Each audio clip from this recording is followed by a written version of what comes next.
Hey y'all, hey! Welcome back to my channel. I'm Danny Spirit, and thanks for stopping by for the final part of our 20-somethings Austin review. And let's just jump right in because I'm bored and I'm done talking about this show. Okay, so episode 10. It finally feels like we're focusing on everyone's work-love balance in the show.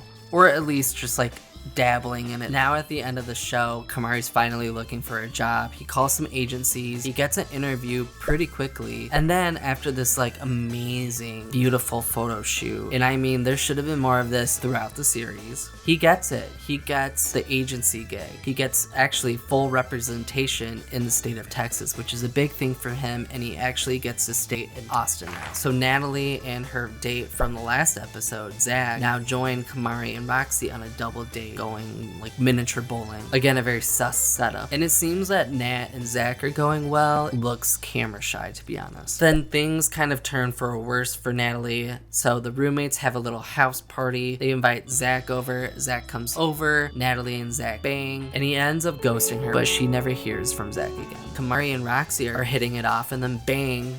And then all of a sudden they're banging. And I'm so happy for them. They look perfect together, and they look so happy on camera. We also have Michael and Isha talking it out. Michael feels bad for making Isha cry. He's now considering staying in Austin. Okay, episode 11. So Kamari and Roxy are dealing with the aftermath of their hookup, and at the center of this is Abby, of course. So Abby was able to hear Roxy and Kamari having sex. She fronts Kamari about it, but she never talks to Roxy about it. But Kamari apologizes, kind of done with Abby, and so am I. But he apologizes and understands that he probably should have had sex in the other house. Meanwhile, Kamari and Roxy open up to each other about their feelings, and they decide that they still want to continue talking. And again, we're back with Abby. She goes out with Kiki, and she opens up about her bisexuality, which is really great because you don't see a lot of bisexual representation in the media. So it's great to have this. So Abby then goes on a date with this girl. I don't think we ever hear from this girl again, but she goes on this date. Looks very awkward, but whatever. Episode 12, the final episode. So here I'm basically going to say the show is pretty boring. I'll talk about it a little bit more, but I'm just going to go over where everyone's at, essentially. So Isha's falling for Michael. They continue to talk, and Michael actually ends up deciding to stay in Austin, but they go home to Los Angeles for the holidays. And I'm really happy that Michael's deciding this because it does feel like their chemistry is really authentic, and I really want them to succeed as a couple. And as expected, Kiki and Natalie, the BFFs,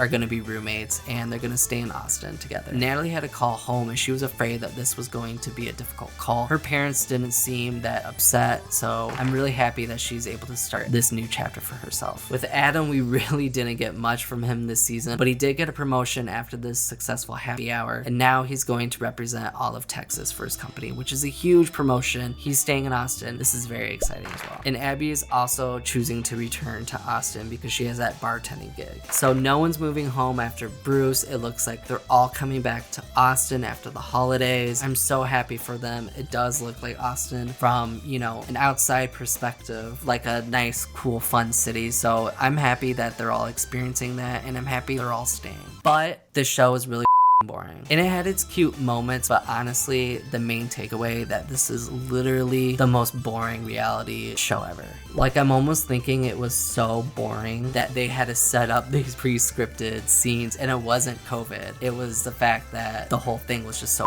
boring. That's the series. Maybe there'll be another 20-somethings in the future. I hope so. I do think they need to make it a little bit more interesting, maybe a different little structure in how the show works. I don't think a setting and a new cast is necessarily gonna fix the boredom, but I want to know what you guys think in the comments. What did you think of the show? What did you think of the cast? Did you find it entertaining? Do you think they needed to focus more on building these relationships with one another? Do you think the episodes should have been longer? And do you think I always ask loaded questions? Because the answer is yes. Okay, thanks y'all for watching this little series, and if you like more TV reviews or reviews in general, be sure to like and subscribe and go check out my other content. And yeah, I will see you guys in a couple days. Bye y'all, bye.